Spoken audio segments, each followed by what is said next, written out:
Sungai Tengah Aulia Oktavian diikuti peringatan Puncak Hari Anak Nasional tahun 2022 dengan anak-anak warga komunitas adat terpencil di Kecamatan Batang Alai Timur. Dalam agenda ini turut dirangkai dengan berbagai perlombaan tradisional kerakyatan.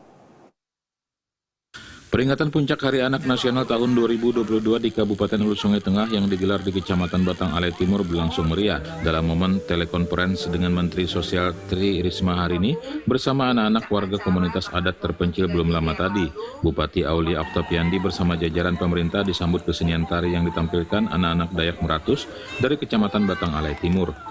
Acara peringatan Puncak Hari Anak Nasional tahun 2022 ini juga dimeriahkan dengan berbagai perlombaan tradisional seperti lomba kelereng, lomba makan kerupuk, serta perlombaan kerakyatan lainnya. Dalam agenda ini, pemerintah Kabupaten Hulu Sungai Tengah juga menerima bantuan dari Sentra Budi Luhur Banjarbaru berupa alat kebersihan, nutrisi bayi dan balita, kaos anak, serta seragam sekolah dengan total bantuan senilai Rp139 juta lebih. Dalam sambutannya, Bupati Aulia Oktaviandi mengatakan, anak-anak sumber daya manusia yang paling berharga yang akan menjadi calon pemimpin bangsa di masa mendatang.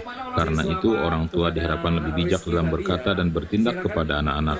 Ahmad Rizky, kontributor TVRI Kalimantan Selatan.